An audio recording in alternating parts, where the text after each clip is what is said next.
Hallelujah, praise the Lord. You are most welcome to the covenant of the day. இயேசுவின் நாமத்தில் உங்களை வாழ்த்தி உங்களை அன்போடு இந்த காலை உடன்படிக்கை தியானத்திற்கு வரவேற்கிறேன். God is good. கர்த்தர் நல்லவர். And today is 6th February 2025, Thursday, வியாழக்கிழமை. Hallelujah. நிச்சயமாய் ஆண்டவர் உங்கள் வாழ்க்கையிலே போதுமானவர் இருப்பார். நன்மையாலும் கிருபையினாலும் முடிசூட்டுவார். உயிர்த்தெழுதலை குறித்து பேசிக்கொண்டு வருகிறார். சகோதரி, நான் விசுவாசிக்கிறேன் நீங்கள் தொடர்ந்து அந்த அதிகாரம் முழுவதையும் வாசிப்பீங்க. நான் வசனத்தை விட்டு விட்டு வர்றதுனால நீங்கள் அதை படித்தா தான் உங்களுக்கு முழுமையாக விளங்கும். இப்போ பவுல் நான் பிரசங்கிக்கிற இயேசு விருதான்னு சொல்கிறாரு, உயிர்த்தெழுதலை பற்றி பேசுகிறாரு. உயிர்த்தெழுதல் இல்லாவிட்டால் நாம் செய்வதெல்லாம் வீண்தானேன்னு சொல்லி உயிர்த்தெழுதல் நமக்கு உண்டு என்று என்பதை தெளிவாக சொல்லி கொண்டு வருகிறார். வரும்பொழுது தான் இன்றைக்குள்ள வசனத்தை நாம் பார்க்குறோம். அது 1 Corinthians chapter 15 verse 19, 1 Corinthians 15-19. If in this life only we have hope in Christ, we are of all men the most pitiable.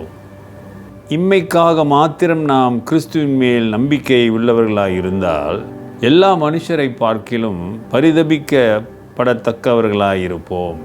கிறிஸ்துவுக்குள் அருமையான சகோதரனே, சகோதரியே, இங்கே பவுல் உயிர்த்தெழுதலை குறித்து பேசிக்கொண்டு வருகிறார். நீங்கள் வாசிச்சு பாருங்களேன். ஏசாமி உயிர்த்தெழாவிட்டால் நமக்கு உயிர்த்தெழுதல் இல்லை, அவர் உயிர்த்தெழுந்ததுனாலே நமக்கு உயிர்த்தெழுதல் உண்டு. இயேசுநாதரை இந்த உலக வாழ்விற்கு மட்டும் நீ நம்பிக்கொண்டிருக்கக்கூடாது. இந்த உலக ஆசீர்வாதங்கள், இந்த உலக தேவைகள், அதைத்தான் சொல்கிறார். நீ அப்படி நம்பினா நீ மற்றவங்கள போல பரிதாபத்துக்குரியவர்கள். ஹல்லேலூயா. Most pitiable, we are the people of pitiable. Dear brother and sister, இதை நாம் உணர வேண்டும். இன்றைக்கி கிறிஸ்தவ வாழ்க்கையினுடைய நமக்கு நம்பிக்கையினுடைய மகுடம் என்னன்னா, ஆண்டவர் எனக்கு உயிர்த்தெழுதலை தருகிறார். பரலோகத்திலே அவரோடு கூட வாசம் செய்கிற ஒரு வாய்ப்பை எனக்கு தந்திருக்கிறார். அதற்காகத்தான் இயேசு வந்து சிலுவையிலே என் பாவத்தை சுமந்து மரித்து உயிர்த்தெழுந்தார். ஆகவே நான் விசுவாசிக்கும் பொழுது என் பாவங்கள் மன்னிக்கப்படுகிறது, நான் கடவுளுடைய பிள்ளையாக மாறுகிறேன். My sins are forgiven and I become a children of God. That's a great privilege that through Jesus Christ we receive the eternal life, dear brother and sister. கிறிஸ்துவின் மூலம் நமக்கு கிடைக்கப்பட்ட ஒரு பெரிய சுதந்திரம், ஆசீர்வாதம் அதுதான். அப்போ பவுல் சொல்கிறாரு, ஐயா, இதை உணராமல் நீ வாழ்ந்தா உன்னை போல பரிதாபமானவங்க யாரும் இல்லை.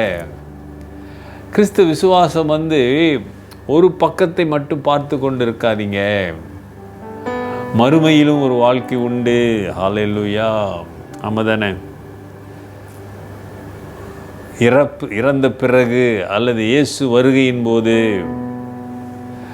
இந்த ஆத்துமா அழிவதில்லை, இந்த உயிர் அழிவதில்லை. ஆமாம் தானே? our soul never die. You know that? Until the Lord judge the judgment. அதனால தான் நான் எப்பொழுதும் சொல்லுவேன், உயிர் போயிடுச்சுன்னு சொல்கிறோம், உயிர் செத்துருச்சுன்னு சொல்ல மாட்டோம். உயிர் எங்கேயே போயிருக்கு. அந்த உயிர் கடவுள்கிட்ட போகணும். ஆண்டவராக இயேசுக்கிட்ட போகணுன்னா இயேசுவின்குள்ள விசுவாசத்தில் நீயும் நானும் வாழ வேண்டும். அல்லேலூயா. யோசித்து பாரு, நீ பரிதாபத்துக்குரிய மனிதனாக இந்த உலகத்திலே வாழ்ந்து கொண்டிருக்கிறாயா, அல்லது விசுவாசத்திலே ஆண்டவர் மேலே இருக்கிற நம்பிக்கையிலே உறுதியாயில கற்பாறையில் மேல் கட்டின வீட்டை போல நிலைத்து நிற்கிறாயா? Are you as strong like the house built on the rock? Jesus says, அந்த கற்பாறையில் கட்டின வீட்டை போல நீ உறுதியாய் விசுவாசத்திலே பலப்பட்டு இருக்கிறாயா என்று யோசித்து பாரு. ஒப்புக்கொடு. அந்த விசுவாசம் உன்னை ரட்சிக்கும், உனக்கு உயிர்த்தெழுதலை கொடுக்கும் என்பதில் சந்தேகமே இல்லை. ஒப்பு கொடுப்போமா? நல்ல ஆண்டவரே, இந்த காலை வேளைக்காக நன்றி. உயிர்த்தெழுதலை குறித்து எங்களோடு பேசிக்கொண்டு வருகிறீர்.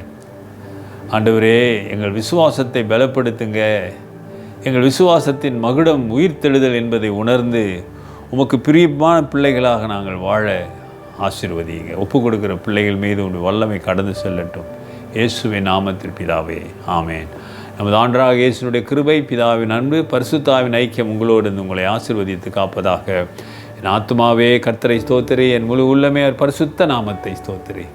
என் ஆத்துமாவே கர்த்தரை ஸ்தோத்திரி, அவர் செய்த சகல உபகாரங்களை மறவாதே. ஆமென். டியர் பிரதர் சிஸ்டர், சகோதரனே சகோதரியே, நீ பரிதாபத்துக்குரிய மனிதனா ஒப்பு கொடுங்க. Take care and God plus.